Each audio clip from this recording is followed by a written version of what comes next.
Hello everyone, कैसे हैं आप लोग। आज हम पढ़ेंगे क्लास 12 का चैप्टर ऑल्टरनेटिंग करंट। चलिए स्टार्ट करते हैं ये वाला लेक्चर ऑल्टरनेटिंग करंट पे। ऑल्टरनेटिंग करंट, ऑल्टरनेटिंग करंट हम आज पढ़ेंगे। ठीक है, करंट अगर हम बात करें, अभी तक हम जितना भी पढ़ रहे थे, हमने इलेक्ट्रिसिटी पढ़ा, उसके बाद हमने कैपेसिटर्स भी पढ़ा था उसमें, ये सब में हम बात कर रहे थे। अभी तक हम डीसी करंट की, डीसी करंट और अल्टरनेटिंग करंट दो टाइप के करंट्स होते हैं बेसिकली। अगर हम बात करें करंट्स के टाइप, अगर हम बात करते तो होते हैं डायरेक्ट करंट और एक होता है अल्टरनेटिंग करंट। अल्टरनेटिंग करंट, तो करंट के दो टाइप होते हैं। ठीक है, इसको समझते हैं। करंट अगर हम बात करें तो हमारे पास करंट कितने टाइप के हैं? दो टाइप के हैं, alternating current as well as direct current. ठीक है, तो अब होता क्या है इन दोनों में डिफरेंस, ऐसा क्या है इन दोनों में। डायरेक्ट करंट क्या होता है आपका, अगर हम एक सर्किट बना दें, ये हमने सर्किट बनाया, ये हमने रेजिस्टेंस रख दिया, कोई अप्लायंस रखना है तो अप्लायंस रख दिया, बल्ब टाइप रख दिया हमने, उसके बाद हमने यहाँ स्विच लगाया और बैटरी लगा दी। डीसी सोर्स एक एमीटर भी लगा देते हैं, एमीटर। ये हो गया हमारा, जो हमने बात करी बैटरी के लिए, डीसी सोर्स के लिए। अगर हम बात करते हैं ऑल्टरनेटिंग में, तो ऑल्टरनेटिंग में भी सब कुछ सेटअप ऐसे लगाते हैं। एक एमीटर लगा दिया, इधर आपने एक ऑल्टरनेटिंग सोर्स लगा दिया, ये ऑल्टरनेटिंग सोर्स का सिंबल है। ठीक है, ये इस तरीके से आपको दिखाई देता है। क्लियर है। चलिए, अगर हम इसको स्विच को ऑन कर देते हैं, मतलब सर्किट ऑन कर देते हैं, तो इस वाले में करंट हमेशा पॉजिटिव से नेगेटिव की तरफ को फ्लो करता है। ये हमने इलेक्ट्रिसिटी में भी पढ़ा था।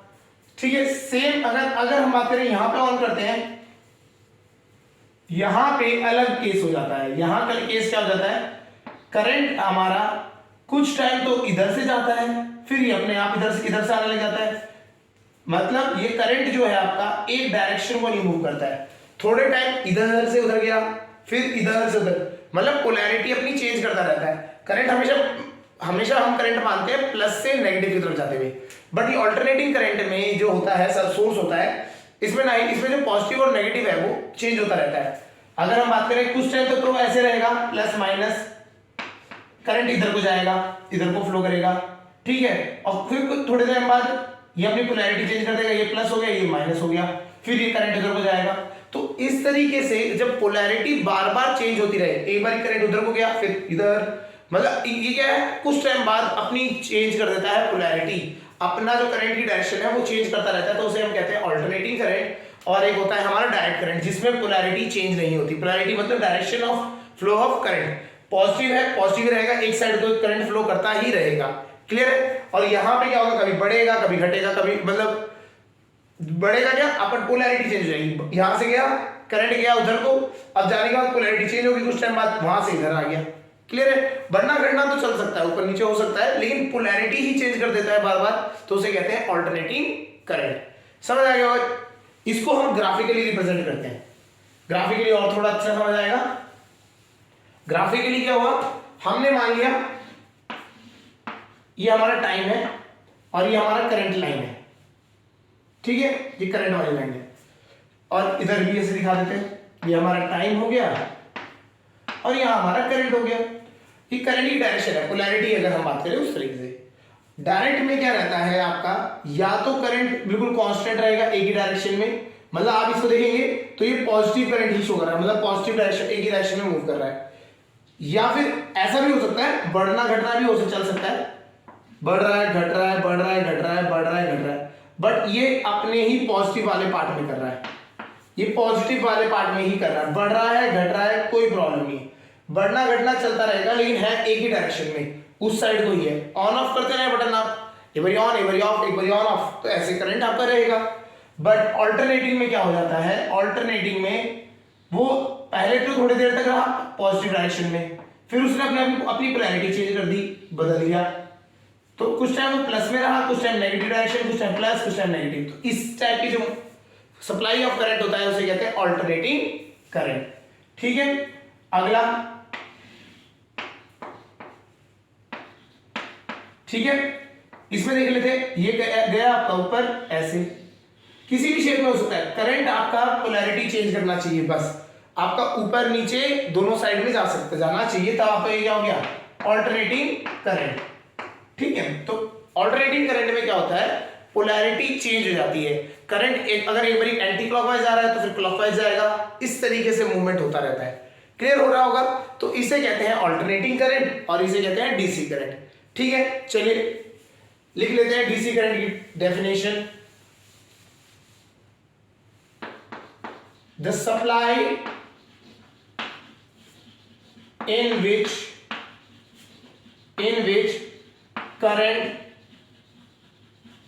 current do not change its polarity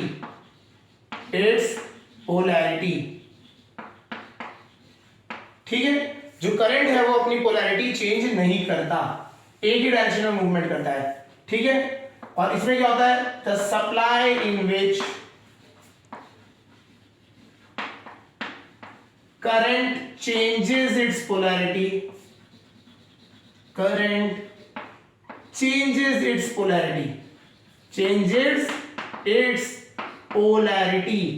polarity change करता रहता है। ठीक है, after a period of time. ठीक है, हम पीरियोडिकली कह सकते हैं, वो अपना पीरियोडिकली भी कह लीजिए, प्रोडक्टिवली भी नहीं कहे तो वो चेंज करता रहता है। अपनी आपके पास क्या है, एक ऑसिलेटर टाइप का है जो आपका डायरेक्शन चेंज करता रहेगा करंट का। तो जब करंट की डायरेक्शन चेंज होती रहती है तब हम उसे कहते हैं ऑल्टरनेटिंग करंट। और डायरेक्ट करंट क्या होता है, जिसमें हमारी करंट की डायरेक्शन चेंज नहीं हो रही है। ठीक है, तो एक बार करंट आपका एक साइड हो जा रहा है तो जाता ही रह रहा है डीसी करंट में। बट ऑल्टरनेटिंग में क्या है, एक बार लेफ्ट साइड फिर एक बार right side, left right change होता रहेगा। ये बस हमें लॉजिक समझ आना चाहिए। अल्टरनेटिंग करंट में जो पोलैरिटी है वो चेंज हो जाती है, प्लस माइनस चेंज होता रहता है। क्लियर? चलिए अब हम बात करते हैं अल्टरनेटिंग करंट के बारे में ही आगे हम पढ़ते हैं। तो हमें ये तो समझ आ गया करंट अल्टरनेटिंग होता है। हम यहां पे जनरली बात करेंगे साइनोसॉइडल करंट की। ठीक है, साइनोसॉइडल मतलब जिसमें हमारा जो करंट है वो इस तरीके से साइन वेव की फॉर्म में चल रहा है।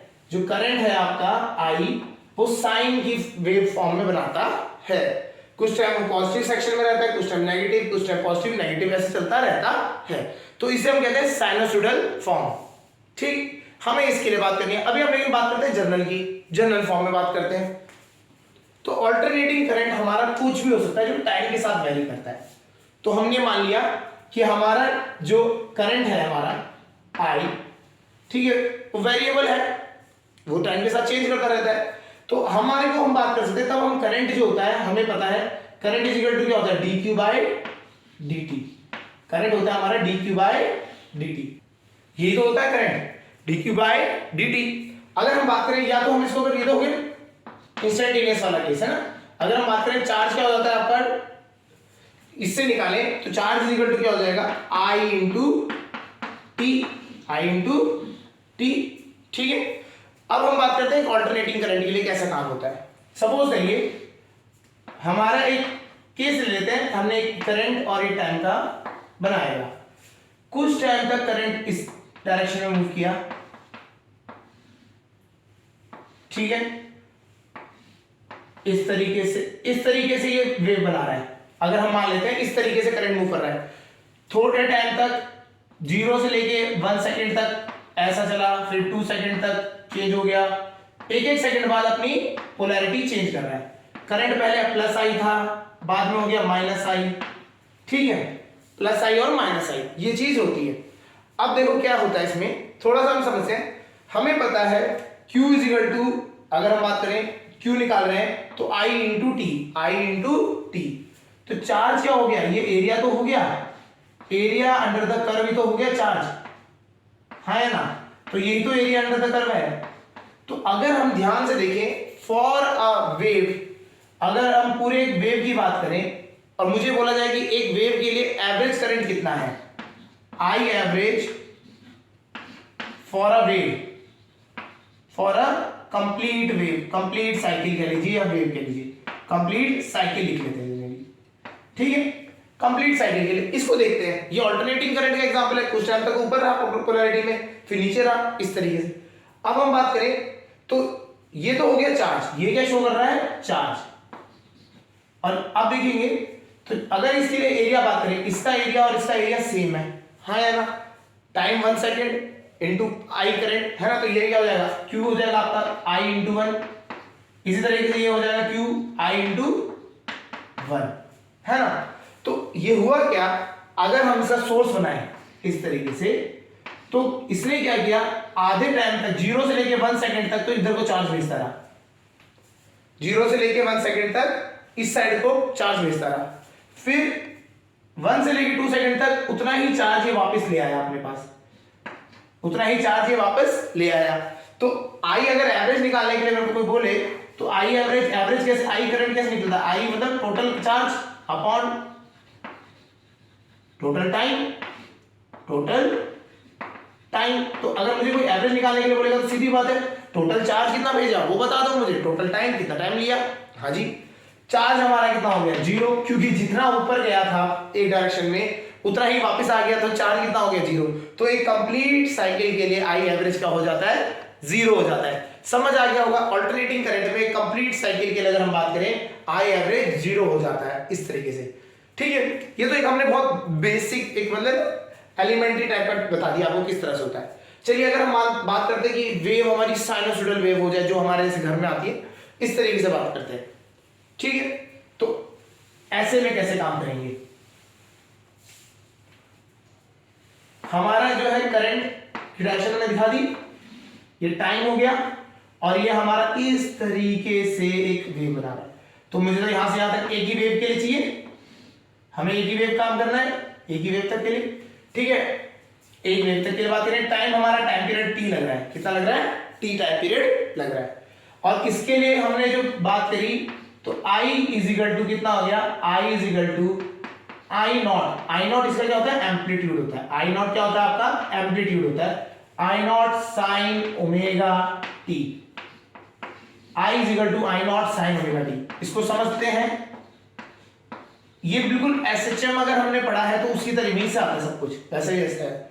आई नॉट क्या हो गया, मैक्सिमम करंट या एम्पलीट्यूड हम जिसे कहते हैं, मैक्सिमम करंट जो होता है जो रीच कर सकता है। ओमेगा क्या होता है, ओमेगा एंगुलर फ्रीक्वेंसी होता है, क्या होता है, एंगुलर फ्रीक्वेंसी। और T is the time, T is the time. और ओमेगा को आपको पता होना चाहिए, ओमेगा क्या होता है, एक और फॉर्मूला होता है 2 pi by time period, omega होता है 2 पाई बाय टाइम पीरियड, ये आपको पता होना चाहिए, ये तो होता ही है, ठीक है। तो हमने बेसिकली फॉर्मूले यूज होते हैं। अब हमारा क्या है, वेव इस तरह से चली, तो लॉजिकली हमें समझ आता है कि साइन वेव सिमेट्रिकली होती है, इधर कितने में प्लस चार्ज, ये जो एरिया है अंडर द कर्व, ये हो गया जो चार्ज पहले एक साइड को भेजा, फिर ये वाला जो एरिया है, ये वाला एरिया है, ये है माइनस चार्ज, माइनस चार्ज क्यों, चार्ज जो पोलैरिटी चेंज हो गई थी, इधर को प्लस चार्ज भेज दिया, फिर अगले हाफ टाइम पीरियड में वापस ले आए तो नेट चार्ज 0 होगा। चलिए लेकिन इसको करके देखते हैं कैसे होगा, मैथमेटिकली इसको कैसे सॉल्व किया जाएगा वो देखते हैं। तो जब ऐसे केसेस आते हैं जहां पे आपका करंट जो है टाइम के साथ वेरी कर रहा है, ऐसे केसेस जब भी आप ध्यान रखना, जब भी आपका करंट टाइम के साथ वेरी कर रहा है या current is a function of time, तो current is a function of time जब हो जाए तब आपका जो फॉर्मूला होता है, अगर हम बात करें, पहले तो आपको निकालना पड़ेगा टोटल चार्ज, ठीक है। टोटल चार्ज के लिए आपको सिंपल है, आपको ये पता है I इज इक्वल टू क्या होता है, dq बाई dt, तो q कितना आ जाएगा, dq इज इक्वल टू हो जाएगा I dt, और इंटीग्रेटिंग बोथ साइड करेंगे तो इधर का q आ जाएगा और उधर आ जाएगा इंटीग्रेशन I dt, ठीक है। तो टोटल चार्ज आपका आ गया I dt, टोटल चार्ज आपका आ गया I dt, समझ आ गया होगा। तो हमारे को टोटल चार्ज का फॉर्मूला तो मिल गया I dt। अगर आई एवरेज बात करें तो आई एवरेज क्या होता है, total charge upon total time, लगा देते हैं, I average is equal to total charge, कितना चार्ज निकला है भैया, it is I d t, अभी हमने निकाला टोटल चार्ज टाइम जीरो से लेके कोई भी टाइम पीरियड, अगर हम पूरे टाइम पीरियड की बात कर रहे हैं तो टी लिख देते हैं, जीरो से लेके टाइम पीरियड तक का आपको चार्ज निकल गया, टाइम पीरियड निकाल लेते, जीरो से लेके टाइम पीरियड तक का डी टी लिख देते हैं। तो कभी भी अगर आपको कभी भी आई एवरेज निकालना है और टाइम के साथ वेरी कर रहा है आपका करंट, तो आपको ये फॉर्मूला यूज करना है, ये इंपॉर्टेंट फॉर्मूला है, ठीक है। तो कभी भी आपका जो करंट है वो वेरी कर रहा है टाइम के साथ, तो आपको ये वाला फॉर्मूला याद करना है, समझ आ गया, हमेशा ये याद रखना है। वो साइन वाला हो, अभी तो हम साइन के लिए कर देते हैं, साइन का हो, कॉस का हो या अलजेब्रिक हो, कोई भी प्रॉब्लम हो, है ना, तो उसके लिए ये फॉर्मूला यूज होना है, एक्सपोनेंशियल हो कोई भी चलेगा, ठीक है। चलिए ये हमारा फॉर्मूला है, इसको हमें सब यूज करना है। तो इसके लिए हम कैसे करेंगे, चलिए इसके लिए करते हैं। तो हमारा क्या है, हमारा जो आई का फंक्शन है, हमने बोला था अभी निकाला आई एवरेज, आई एवरेज कैसे निकालेंगे हम, इंटीग्रेशन जीरो से टी फॉर हमें क्या निकालना है, फॉर अ कंप्लीट साइकिल। तो कंप्लीट साइकिल में क्या होता है, टी हो जाता है टाइम पीरियड, है ना, टाइम पीरियड टी हो जाता है आपका टाइम पीरियड के बराबर। तो आई डी टी की जगह क्या जाएगा, I naught sine omega t d t, omega naught d t, omega t d t, और नीचे कितना आ गया, जीरो से लेकर टी डी टी, ठीक है। तो आई एवरेज का फॉर्मूला होगा, आई एवरेज कितना हो गया, I average is equal to, ऊपर आई नॉट कांस्टेंट है, बाहर निकाल दिया, जीरो से लेकर T sine omega t d T, ये हो गया। नीचे देखेंगे इंटीग्रेशन करेंगे, डी टी का इंटीग्रेशन टी होता है, लिमिट रखेंगे जीरो से लेकर टी वाली, तो टी आ जाएगा, कितना आ जाएगा, टी आ गया, ठीक है, ये आपका आ गया। अब हम बात करते हैं इसको साइन का अगर हम इंटीग्रेशन करें तो साइन का इंटीग्रेशन होता है कॉस, है ना, माइनस का कॉस, अगर हम बात करें माइनस का कॉस ओमेगा टी, टी के साथ ओमेगा है तो ओमेगा से डिवाइड भी करेंगे, ओमेगा टी आ जाएगा, omega into capital T, limit हमारी कितनी है, जीरो से लेके टाइम पीरियड टी तक। तो आई एवरेज का फॉर्मूला हमारा हो गया minus I naught omega T bracket sign omega T, limit आपकी जीरो से लेके टी टाइम पीरियड तक। चलिए टाइम पीरियड लिमिट रख देते हैं, तो यहां पे रख देते हैं I average is equal to minus I naught omega t, तो आपका आ गया कॉस टी की जगह पे टाइम पीरियड आ जाएगा। अब देखिए हम ओमेगा की वैल्यू को चेंज करेंगे, ओमेगा क्या होता है 2 पाई बाय टाइम पीरियड, हाँ या ना, और लिमिट रख दी upper limit capital T minus cos, zero रखेंगे तो जीरो ही होगा, जीरो रखते ही जीरो हो जाएगा, है ना, तो कोई इसमें सेंस नहीं है, कॉस कटेगा कॉस 2 पाई, अगर हम बात करें कॉस 2 पाई, कॉस 2 पाई होता है 1, घूम के वापस आ जाएगा जीरो वाली लाइन पे, तो ये हो जाएगा cos 2 पाई होता है 1 माइनस cos 0 भी होता है 1, तो 1 माइनस 1 कितना आ गया 0। तो हमारा जो एक कंप्लीट साइकिल के लिए बात करें तो आई एवरेज कितना आ रहा है 0, इसके लिए आई एवरेज कितना आ रहा है 0।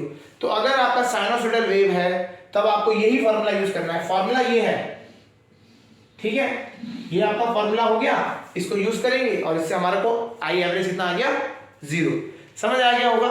इस तरीके से आपको ये यूज करना होता है। तो अब देखिए ऐसे तो हम बहुत करें, हमारे जितने भी साइन फंक्शन हो गए, कॉस हो गए, इन सब के 0 आ जाएंगे। तो क्या होता है जनरली लोग क्या कहते हैं, एक तरीका होता है, बोलते हैं कि हाफ साइकिल करो, हमें पता है ये आधे तक तो ऐसे पॉजिटिव रहेगा, फिर आधे में नेगेटिव हो जाएगा, तो यही पार्ट है ना जो 0 करेगा, इस पार्ट को लो ही मत, इस पार्ट को कंसीडर में ही नहीं करो। तो मुझे बताओ हाफ साइकिल के लिए कितना होगा। तो क्वेश्चन में आ जाता है what is the average current for half cycle, half cycle के लिए एवरेज करंट कितना होगा। चलिए निकाल लेते हैं हाफ साइकिल के लिए, है ना। तो फॉर्मूला अगर लगाएं तो हाफ साइकिल के लिए आएगा। अब हम बात करते हैं हाफ साइकिल के लिए, तो इस यहां तक के लिए नहीं करेंगे, हम बात करेंगे आधे के लिए। तो ये हो गया t बाय 2, ठीक है।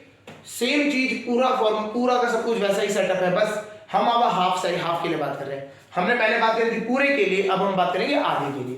तो फॉर्मूला तो यही है अपना नॉर्मल फॉर्मूला जो रहेगा। हाँ, लिमिट चेंज हो जाएगी, टी हाफ। लिमिट क्या हो जाएगी? T half. तो लिमिट हमारी टी हाफ हो गई, नीचे लिखेंगे टी हाफ, तो ये टी हाफ आ गया। ठीक है, चलिए तो आई एवरेज आ गया,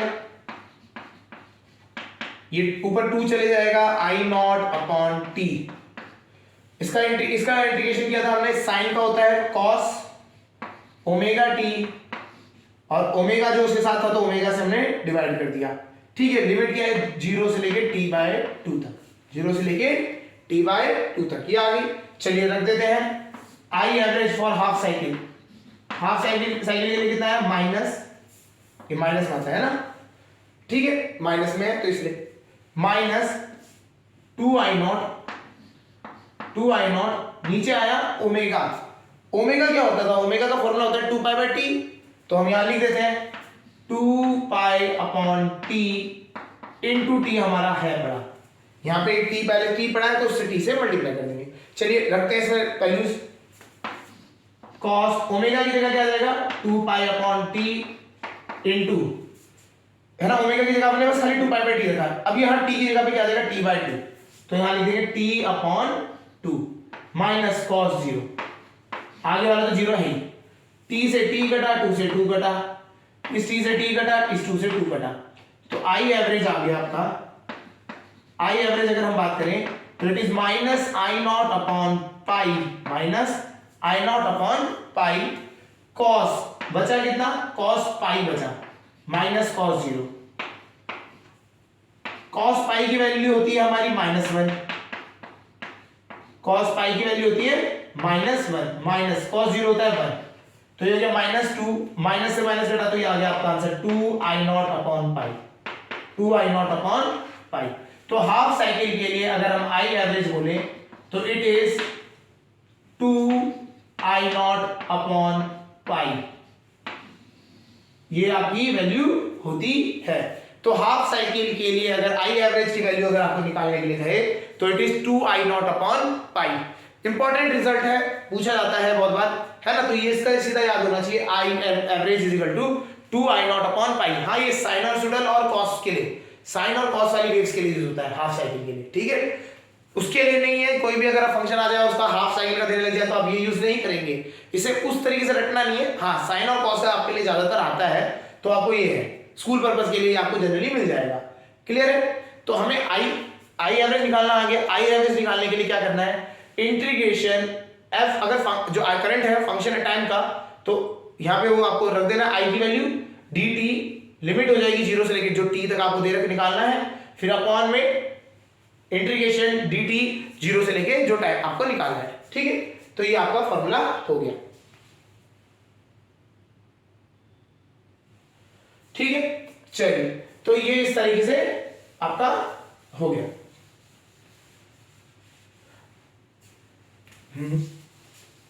इसमें ये जो आपकी वैल्यू आई है ना आई एवरेज की, आई एवरेज याद रखना है, I average is equal to 2 pi into I naught, ये है।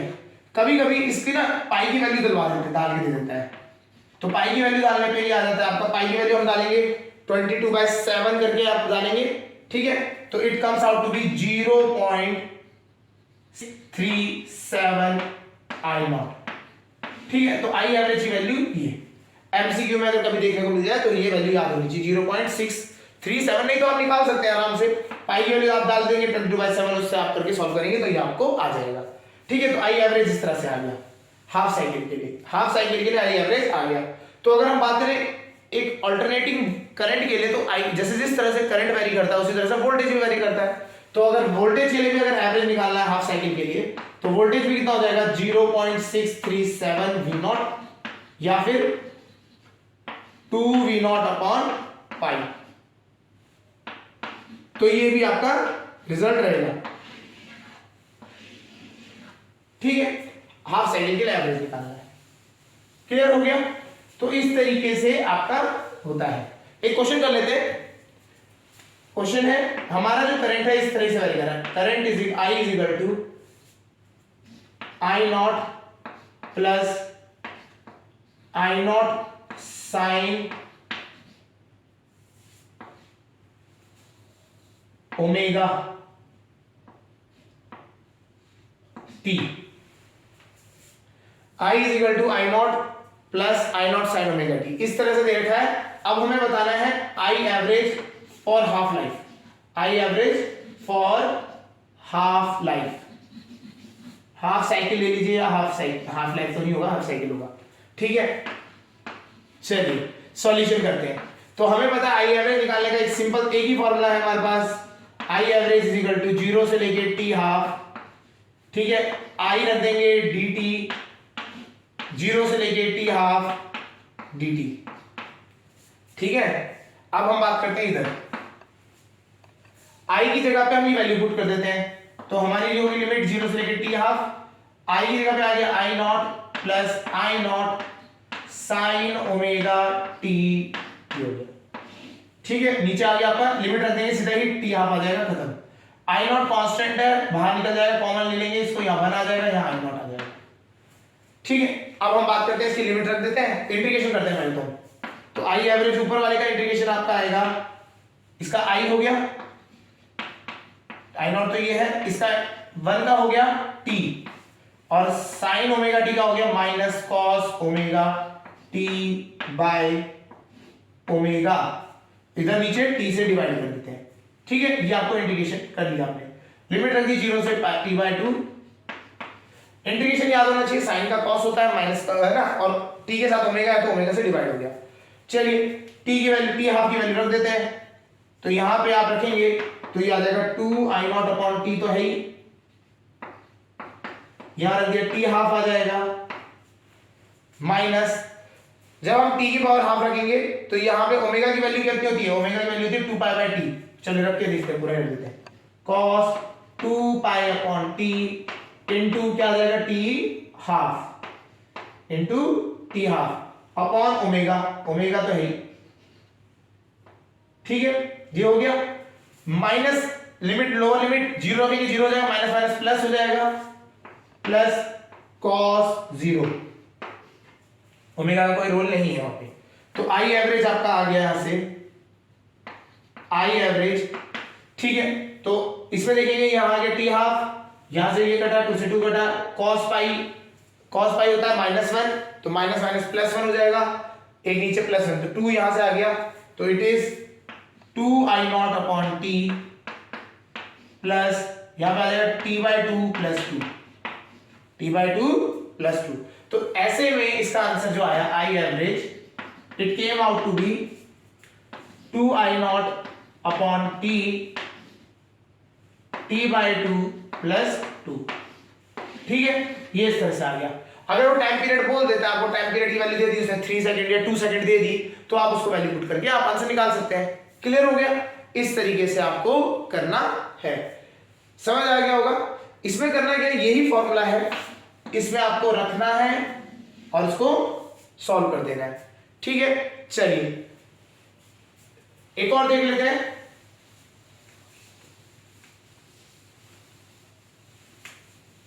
न्यूमेरिकल बेस पे दे देते हैं, I is equal to sine omega, omega को ओमेगा की टर्म पे दे देते हैं, ठीक है, ओमेगा और टी, ठीक है, 2 sine omega t plus 3 t दे देती है, ऐसे दे दिया, ठीक है। ये इस तरह से आई जो है टाइम के साथ वेरी कर रहा है, ओमेगा की जो उसका टाइम पीरियड है, time period is equal to आपको दे दिया 2 second, time period is equal to 2 second, तो ओमेगा की वैल्यू अगर आपको निकालनी है तो वो आ गया पाई, ओमेगा कैसे आ गया, ओमेगा आ गया पाई, ठीक है, ओमेगा आपका आ गया पाई। अब हम बात करते हैं इसका आई एवरेज निकालना है, I average for half life, ठीक है, हाफ लाइफ के लिए आई एवरेज आपको, ठीक है, ये I average for half life लिख देते हैं, फॉर हाफ साइकिल, ठीक है। सॉल्यूशन करते हैं इसका, खुद करिए, इंटीग्रेशन आपको आना चाहिए, बस हो जाएगा क्वेश्चन सॉल्व। आई एवरेज का क्या फॉर्मूला है, इंटीग्रेट करना है लिमिट है हमारे पास इस बार, अच्छा इस बार लिमिट ले लेते हैं, ठीक है। For t is equal to 4 seconds, 4 seconds के लिए बात करते हैं। t is equal to 4 seconds के लिए अगर हम बात करें तो कैसे होगा, तो लिमिट होगी 0 से लेके 4 सेकेंड्स, टाइम की वैल्यू आ गई 0 से लेके 4 सेकेंड्स। ये पूरा आप लिख सकते हैं 2 sin ओमेगा t, ओमेगा की वैल्यू आप सीधा लिख ही दो, छोड़ो कोई, पाई t plus 3t upon total time, limit total time तो आपको पता ही है 4 सेकंड देगा, 0 से लेके 4, तो खत्म बात, ज्यादा कुछ नहीं करना है। अब आ जाते हैं इसके इंटीग्रेट करेंगे, 2 साइन में क्या हो जाएगा cos माइनस cos पाई t upon pi plus t 3t का क्या होगा, t का होता है 3t स्क्वायर बाय 2, ये इस तरह से हो गया 1/4 आपका अलग से आ गया, 0 से लेके 4, 0 से लेके 4, ठीक है। चलिए लिमिट रखते हैं हम, I average is equal to 1/4 minus 2 pi, cos की जगह पे रखते हैं 4 पाई आ जाएगा, कॉस 4 पाई, कॉस 4 पाई क्या होगा 2 पाई की जगह पे वापस घूम के आया, घूम के वापस आ गया, कॉस 4 पाई होता है 1, ठीक है। चलिए t की जगह पे 4 रखेंगे, 3/2, 4 का स्क्वायर 16, ये हो गया आपका फर्स्ट, ठीक है। माइनस लोअर लिमिट 0 रखेंगे, cos 0 होता है 1, तो माइनस माइनस का पहले भी एक और पड़ा है, तो ये हो जाएगा 2 पाई इंटू 1, और इसमें 0 रखेंगे तो 0 आ ही जाएगा, ये रख दिया, ये चीज इससे कट जाएगी, बचेगा आपका 2 से कटाइए आपका 8, 8 3 24, ये आपका आया 1/4 इंटू 24, ठीक है, 4 6 तो आपका आ गया I average is equal to 6 ampere, ठीक है। 6 एम्पियर आपका एवरेज करंट, मतलब आपने जो चार्ज भेजा टोटल चार्ज अपॉन टाइम, इससे इस तरह से करना है, क्लियर हो रहा है। अगर आपका याद रखना है, अगर आपका करंट टाइम के साथ वेरी कर रहा है और आपसे एवरेज टाइम पूछा जाए तो आपको एवरेज निकालने का यही तरीका है। हाँ, अगर कंडीशन देने की टाइम पीरियड जो भी देखा है उस तरह से आप यूज करेंगे, क्लियर है। चलिए अब हम बात करते हैं, ये तो हो गया हमारा आई एवरेज, अगर आपको आई एवरेज निकालने के लिए बोलेंगे, ठीक है। और एक कंप्लीट साइकिल के लिए जनरली आई एवरेज कितना होता है, अल्टरनेटिंग करंट के लिए 0, ठीक है। एक कंप्लीट साइकिल के लिए 0 होता है, और हाफ के लिए अगर साइनसोइडल है तो उसका फॉर्मूला आपको याद होना चाहिए 2I0 अपॉन पाई, क्लियर। चलिए अब हम बात करते हैं आई, अगर हम बात करते हैं आरएमएस की बात करते हैं, root mean square, root mean square value, root mean square value,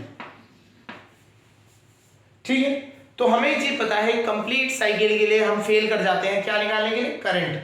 अगर हमें कंप्लीट साइकिल के लिए आई एवरेज निकालने लगे तो फेल हो जाते हैं वहां पे, तो इसका एक अल्टरनेट है हमारे पास आई आरएमएस निकालने का। आई आरएमएस क्या है, root of mean of square, मतलब रूट निकालना है मीन का, किसके मीन का, स्क्वायर्स जो आपने किए हुए हैं। तो किसी भी वैल्यू को अगर आप स्क्वायर कर दीजिए, फिर उसका मीन निकाल लीजिए, फिर उसका रूट करेंगे, तो आपको क्या मिलेगा, आरएमएस वैल्यू मिलेगी। नहीं समझ आया, चलिए थोड़ा समझते हैं। जैसे कि अगर मुझे करंट की आई आरएमएस वैल्यू निकालनी है, करंट की अगर हमें आरएमएस वैल्यू निकालनी है, तो आरएमएस करंट क्या हो जाएगा, इसको हम रिप्रेजेंट करेंगे आई आरएमएस से। ये होगा क्या, ये होगा रूट किसका, मीन का, मीन मतलब जो हमने आई एवरेज निकाले है ना, ठीक है। तो मीन हो, मीन का किसके, करंट के स्क्वायर का, करंट का स्क्वायर करेंगे, फिर उसका मीन निकालेंगे, फिर जाके उसका क्या करेंगे, रूट करेंगे, तब आईआरएमएस वैल्यू आएगी। समझ आ रहा होगा, इतना लग रहा है तामझाम बहुत ज्यादा बड़ा है नहीं, हो जाता है, ठीक है। चलिए तो आईआरएमएस वैल्यू निकालना स्टार्ट करते हैं। आईआरएमएस वैल्यू कैसे निकालेंगे इसको समझते हैं, चलिए करें, ठीक है। तो आईआरएमएस फॉर करंट, तो हमारे पास अगर हम बात करें करंट हमारा कुछ इस तरह से है, हमने मान लिया फंक्शन ऑफ टाइम है, जनरल केस ले लेते हैं, जो करंट है हमारा फंक्शन ऑफ टाइम है, ठीक है।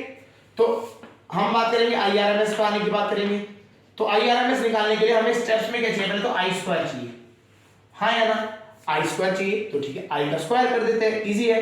तो आई स्क्वायर किसके बराबर आ गया, फंक्शन ऑफ टी का स्क्वायर कर दिया, खत्म। ये तो इजी था, ये तो हार्ड नहीं था। अब इसका एवरेज निकालना है, अब इसका एवरेज निकालेंगे। तो एवरेज निकालना है, एवरेज का आपको फॉर्मूला पता ही है, कभी भी हमें एवरेज निकालना होता है तो हम क्या करते हैं, इंटीग्रेट करते हैं, और जिस चीज का एवरेज निकालना है तो आई स्क्वायर की जगह पे क्या जाएगा, एफ टी का होल स्क्वायर डी टी, ये कर दिया, लिमिट रख दी 0 से लेकर टाइम जो हमारे को निकालना है ना, टी टाइम तक की लिमिट रख दी, अपॉन 0 से लेके टी डी टी, यही तो एवरेज होता था, एवरेज का यही तरीका था, ठीक है। और अगर हमें ये तो हो गया हमारा आई, दो चीजें मिल गई इसमें, आई का स्क्वायर कर दिया और उसका एवरेज निकाल दिया। अगर मुझे आई आरएमएस में कन्वर्ट करना है तो इसका रूट लेना पड़ेगा पूरे का, इस पूरे का क्या लेना पड़ेगा, रूट लेना पड़ेगा। तो ये इस तरह से फॉर्मूला बन जाता है, मतलब आपको जो भी आई दिया होगा उसका पहले स्क्वायर करेंगे, स्क्वायर करने के बाद एवरेज वाली फॉर्म में लेके आएंगे, और जो भी आंसर आएगा उसका क्या कर देंगे, रूट निकाल देंगे, दैट्स इट। ये हमारे को काम करना है, चलिए करके देखते हैं। अब हम एक बात करते हैं साइनसॉइडल वेव की, कर लेते हैं उसमें कैसे होगा, ठीक है। तो आई आर एम एस निकालते हैं इसके लिए, साइनसॉइडल वेव के लिए। तो आई इज इक्वल टू दे रखा है हमें I naught sine omega t, sine omega t, ठीक है। इसके लिए हमें I R M S value निकालनी है, तो हम क्या, हमारा एम क्या है, I R M S value for complete cycle, for complete cycle निकालते हैं हम। किसके लिए निकालते हैं, कंप्लीट साइकिल, इस बार कंप्लीट साइकिल के लिए निकाल लेते हैं, ठीक है। तो आई तो हमारे को पता है, तो हमने क्या बताया था, हमने बोला था आई का स्क्वायर करिए, इसका स्क्वायर कर दीजिए, I naught square sine square omega t, ये हो गया, आई का स्क्वायर कर दिया, स्क्वायर कर दिया। अब इसका एवरेज निकालना है, एवरेज निकालने के लिए क्या करना था, लगाओ इसमें इंटीग्रेशन का फॉर्मूला, लिमिट लगाओ, लिमिट कितनी है, 0 से लेकर टाइम पीरियड टी, पूरा टी तक है, ठीक है। पीछे लगाइए डी टी अपॉन 0 से लेके टी डी टी, खत्म। ये हो गया हमारा, ये अभी हुआ नहीं हुआ, अब रूट बचा है, स्क्वायर हो गया, मीन निकाल लिया, अब इसका रूट भी तो करेंगे, अरे भैया इसका रूट भी तो कर दो, कर दिया रूट। तो हमने आई आर एम एस का ये फॉर्मूला बना दिया तामझाम। अब देख के डर लग रहा है कैसे करें, है ना, नहीं डरना है, हो जाएगा, ये तो आसान है। इस पूरे को सॉल्व कर देते हैं, इसका तो सीधा आंसर आ गया आपका, नीचे वाले का तो आपका आ गया सीधा टी, है ना, dt का इंटीग्रेशन t होता है, लिमिट रख दी कैपिटल T में माइनस 0 पे हो गया। ऊपर वाले में क्या कॉमन आ रहा है, यस आई नॉट स्क्वायर तो कॉमन आ गया, ठीक है। Integration of sine square omega T dt, integration of sine square omega T dt, ठीक है। इसको कैसे करें, इसके लिए इंटीग्रेशन आना चाहिए। इंटीग्रेशन में हमने क्या, हमें पता है साइन स्क्वायर का नहीं होता है, इसको हम क्या करते हैं, आइडेंटिटी की हेल्प से सॉल्व करते हैं। क्या करते हैं, चलिए आपको ना integration sign square omega T का अलग से करा देते हैं। तो इसके अंदर खाली साइन स्क्वायर ओमेगा टी की वैल्यू को बात करें तो हम ये अलग से करते हैं, sine integration of sine square omega t, ठीक है। चलिए इसमें क्या करते हैं, साइन स्क्वायर ओमेगा टी का तो हम कर नहीं सकते डायरेक्ट, तो हम क्या करते हैं, इसको कॉस की टर्म में ले जाते हैं, कॉस टू टी वाले फॉर्म में। तो हम क्या, अगर आपको ध्यान से आपको पता हो, cos 2 theta is equal to कितना होता है, 1 minus 2 sine square theta, half angle property लगाएंगे, साइन स्क्वायर थीटा की वैल्यू यहां से निकाल लीजिए, तो साइन स्क्वायर थीटा होता है आपका 1 माइनस cos 2 थीटा अपॉन 2, सीधा पता होना चाहिए, ठीक है।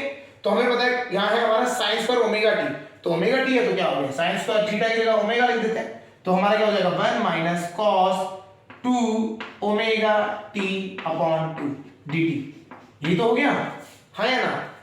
इसको हमने कन्वर्ट कर दिया, अब ये दो फॉर्म में बदल गया, एक तो हो गया 1/2 dt अलग चले जाएगा,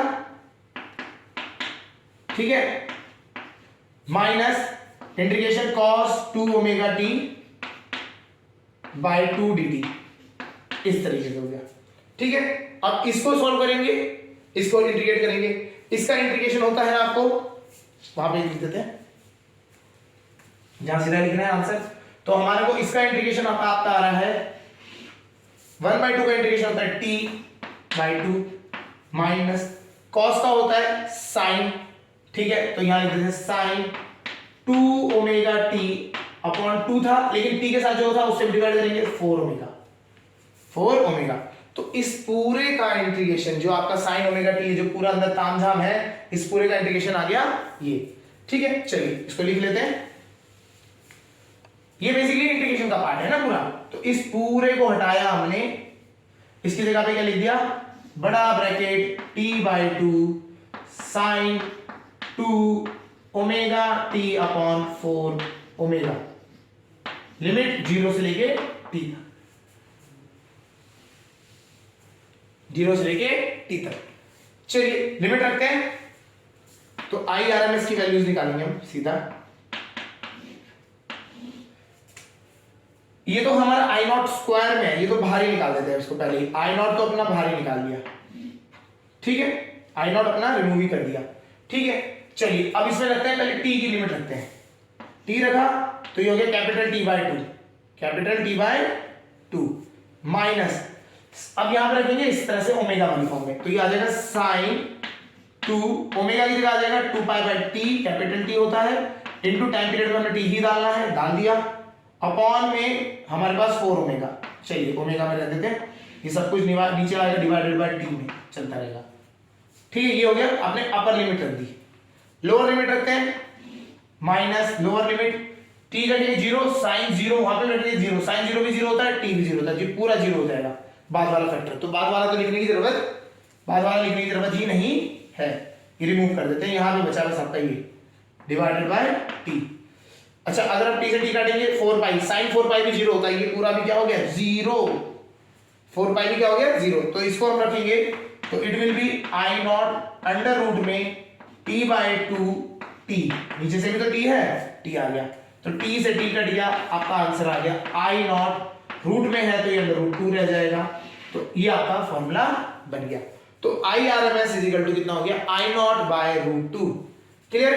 तो अगर हम इस पूरे को सॉल्व किया हमने तो इसका आंसर आया IRMS वैल्यू जो होती है एम्पलीट्यूड के को डिवाइड जो हम कर देंगे √2 से तो आपका IRMS बन जाता है। क्लियर हो गया? तो ये आपका तरीका है IRMS फाइंड करने का। तो IRMS is equal to I0/√2। Clear? इस तरीके से IRMS होता है। समझ आ गया होगा? IRMS निकालने का सिंपल तरीका आपने क्या करना है, पहले आपको वही स्क्वायर करना है जो करंट दिया गया उसका स्क्वायर। आफ्टर दैट स्क्वायर होने के बाद उसका आप निकालेंगे एवरेज निकालने के बाद उसका रूट निकाल देंगे तो आपका IRMS आ जाएगा। क्लियर? तो अगर हम इसको एक बार सिंपल फॉर्म में भी लिख दें, IRMS का फॉर्मूला सिंपल रहेगा, integration I² dt upon t लिख देते हैं या ऐसे dt लिख देते हैं, लिमिट रखेंगे आप, उसके बाद इस पूरे का अंडर रूट निकाल लेंगे। ठीक है, 0 से लेके t तक लिमिट आप रख दें, 0 से लेके t तक लिमिट रख दें और आपको RMS वैल्यू मिल जाएगी। तो RMS का फॉर्मूला है बेसिकली यही होता है, छोटा सा, जब हमने किया तो लग रहा था बड़ा होता है लेकिन यही होता है। और तो IRMS की वैल्यू अगर आप देखें तो I0/√2 होता है, और ऐसी VRMS अगर आपको अगर पोटेंशियल का आपको वो निकालना है तो उसकी वैल्यू भी क्या होगी V0/√2। ठीक है, तो आपके घर में जैसे वोल्टेज आता है ना, वोल्टेज बोलते हैं आपके घर में 220 वोल्ट है ना, ये जो 220 वोल्ट है दिस इज RMS वैल्यू, ये है RMS वैल्यू। ठीक है, ये RMS वैल्यू होती है। अगर एक्चुअल में अगर आप बात करेंगे ना तो मैक्सिमम वोल्टेज कितना आएगा, देखिए आपको सिंपल निकाल के दिखाते हैं। VRMS किसके बराबर है, V0/√2। हमारे घर में हमारे को बोला जाता है 200 वोल्ट आ रहा है, 220 वोल्ट आ रहा है, इसको इससे मल्टीप्लाई करते हैं तो V0 जो आता है आपका 220 × √2, ये आ रहा है। √2 की वैल्यू 1.4 होती है, अगर आप इसको मल्टीप्लाई करेंगे 300 कुछ आएगा, 310 11 कुछ ऐसा आता है, इतने वोल्ट। तो आपकी जो घर में वोल्टेज आती है वो होती ज्यादा है लेकिन RMS वैल्यू बताते हैं हम उसकी, तो वो हमेशा कम होता है। क्लियर? तो ये समझ आ गया। तो इस तरीके से आप IRMS निकाल सकते हैं। तो IRMS की वैल्यू जो होती है वो होती है I0 मतलब करंट का एम्पलीट्यूड डिवाइडेड बाय √2। क्लियर? समझ आ गया होगा? चलिए अब बात आती है, ये IRMS समझ आ गया, हमें एवरेज करंट समझ आ गया, IRMS समझ आ गया। या आरएमएस वैल्यूज कैसे निकालते हैं, समझ आ गया। अब हम बात करते हैं, अगर हम एसी करंट चला रहे हैं अपने यहाँ, है ना, या डीसी करंट चला रहे हैं, तो इन दोनों में कोई डिफरेंस है या नहीं है, दोनों सेम है या कैसे है। अगर आप कभी एक्सपेरिमेंट करने गए फिजिक्स लैब में और आप गए और आपने वहां पे आपके पास दो चीजें, बैटरी पड़ी है, उससे जनरली डीसी सप्लाई आती है ना, बैटरी से डीसी सप्लाई आती है आपकी, ठीक है, और एसी जो आपके घरों में आ रही है। तो अगर हम अप्लायंसेज में, जैसे हमारे पास वहां पे गैल्वेनोमीटर, एमीटर, वोल्टमीटर, ये सारे हैं, तो ये जो डीसी में चलते हैं वो एसी में भी चलते हैं क्या, उसी तरह से एक्ट करते हैं क्या, एक्चुअली में नहीं करते, ये ध्यान रखना है। जो डीसी एमीटर जब भी लेते हैं हम, तो डीसी एमीटर होता है या एसी एमीटर होता है, दोनों का मैकेनिज्म अलग होता है। देखिए डीसी में क्या है, डीसी में सिंपल लॉजिक है कि भैया एक साइड को पुश, एक साइड को पोलैरिटी आ रही है तो एक साइड को सुई पलट जाएगी, ठीक है। लेकिन अगर जैसे हम बात करें तो एक साइड में करंट आ रहा है, एक साइड से जा रहा है, तो आपका क्या होगा, ये जो सुई है आपकी एक साइड को डिफ्लेक्शन शो कर देगी, ठीक है। बट एसी में क्या है, एसी में पोलैरिटी ही नहीं है, वो कभी इधर से आ रहा है कभी इधर से आ रहा है, तो दोनों साइड से कभी सुई इधर जा रही होगी कभी इधर इधर इधर इधर, और ऐसा कभी हुई, ऐसे में रिफ्लेक्शन शो ही नहीं हो पाता, क्योंकि बहुत तेजी से हमारे घरों में जो फ्रीक्वेंसी होती है, जो हम बात कर रहे हैं ना, ये ओमेगा 2π/t जिसे हम बोलते हैं, और इसको एक और फॉर्मूला लिखा जाता है 2π 1/t को क्या लिखते हैं, f। दिस f फ्रीक्वेंसी ये होती है हर्ट्ज में, ये होती है हर्ट्ज में, हमारे यहाँ 50 हर्ट्ज आती है। 50 हर्ट्ज मतलब एक सेकंड में 50 बार बंद हो रहा है, मतलब मूवमेंट चेंज हो रहा है, पोलैरिटी 50 बार चेंज हो जाती है, ठीक है। एक बार ही आपका इधर से आ रही है, अगर हम बात करें एक साइड से आ रही है, इस साइड से, ठीक है, और एक फिर इधर से आ रही है, तो एक सेकंड में 50 बार बदल रही है, ऐसे ऐसे ऐसे कर करके, तो पोलैरिटी इतनी तेजी से बदलती है तो सुई डिफ्लेक्ट ही नहीं करती। तो इनके लिए स्पेशल टाइप के वोल्टमीटर्स, एमीटर्स यूज होते हैं, ठीक है, वो हम पढ़ेंगे आगे, ठीक है। हॉट वायर वोल्टमीटर जो होते हैं उसको समझेंगे। अब बात आती है एनर्जी। जैसे अगर हमने अभी तक तो क्या है, डीसी पढ़ा था, डीसी का बहुत प्यारा सा आसानी था, करंट आ रहा है, आर रेजिस्टेंस है, तो इससे कितनी एनर्जी यूज हुई, तो एनर्जी का हमने जूल्स लॉ ऑफ हीटिंग से यूज किया था, तो एनर्जी इज इक्वल टू क्या होती थी आपकी, I²RT, ये होता था फॉर्मूला, खत्म, दैट्स इट, बस यही तो होता था। अब हम बात करते हैं अगर एसी है तो क्या होगा, ये तो डीसी के केस में था I²RT, एसी में क्या होता है समझते हैं, ठीक है। चलिए एसी में देख लेते हैं। तो energy consumed by register in an AC, अगर हम बात करें energy consumed by register in an AC, तो एनर्जी का फॉर्मूला क्या होता है, एनर्जी समझते हैं। एनर्जी हो जाती है आपकी I²R×T, ये तो है, T इज द टाइम। तो यहां पे एनर्जी हमारा क्या हो जाता है, एनर्जी ना होके EDE बोल देते हैं, हम छोटे टाइम पीरियड के लिए बात करते हैं, बहुत छोटे टाइम पीरियड के लिए, छोटे टाइम पीरियड के लिए I²R/dt, टाइम क्या हो जाता है, dt हो जाता है, ठीक है।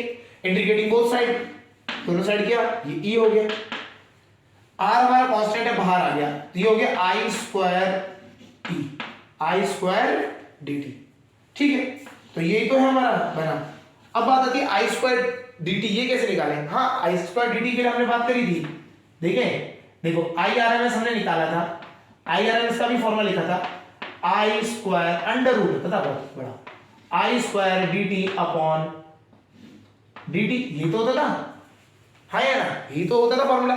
लिमिट होती थी हमारी 0 से लेके t, 0 से लेके t, 0 से लेके t, यहां पे भी लगा देते हैं, ठीक है। चलिए अगर मैं इसको स्क्वायरिंग बोथ साइड कर दूं तो I²RMS किसके बराबर आ जाएगा, इंटीग्रेशन 0 से लेके t I²dt, और नीचे आपका t आ जाएगा, सॉल्व करेंगे तो ये तो क्या है, ये भी तो वही है, इंटीग्रेशन 0 से लेके t I²dt, तो इंटीग्रेशन 0 से लेके t dt, ये पूरी वैल्यू तो हमें फाइंड करनी है, ये किसके बराबर हो गई, I²RMS×T, ये हो गया नहीं हो गया, तो ये जो पूरी वैल्यू है ये किसके बराबर है, I²RMS×T। तो हमारे को जब भी एनर्जी निकालनी होगी, इसका फॉर्मूला बन गया I²RMS, ठीक है, R×T। तो आपको जब भी एसी सप्लाई में अगर एनर्जी निकालनी है तो कौन सा वैल्यू यूज करनी पड़ेगी, RMS वैल्यू यूज करनी पड़ेगी करंट की, तो I²RMS value of current R×T, तो ये आपका एनर्जी का फॉर्मूला बन गया। तो एनर्जी कंज्यूम्ड अगर हम बात करेंगे by registered in an AC is I²RMS×RT, clear हो गया? तो IRMS वैल्यू यूज करनी है, ठीक है, समझ आ गया होगा। तो अगर हम IRMS यूज करेंगे तो IRMS अब देखते हैं कैसे यूज करेंगे। तो आपको करंट की सप्लाई दे रखी है, सपोज करिए I is equal to I naught sine omega t, यही तो होता है। और आप बोल रहे हैं एनर्जी का फॉर्मूला तो I नॉट तो है नहीं, IRMS है, तो I नॉट तो दे रखा है, IRMS कैसे निकालें? अरे IRMS और I नॉट का रिलेशन है, तो IRMS इज इक्वल टू क्या होता है, I नॉट बाय रूट 2 तो होता है, स्क्वायरिंग बोथ साइड कर देंगे तो I स्क्वायर RMS किसके बराबर हो जाएगा, I नॉट स्क्वायर बाय 2। तो अगर आप इसका एनर्जी का फॉर्मूला इसके लिए निकालना चाहते हैं I नॉट के टर्म में,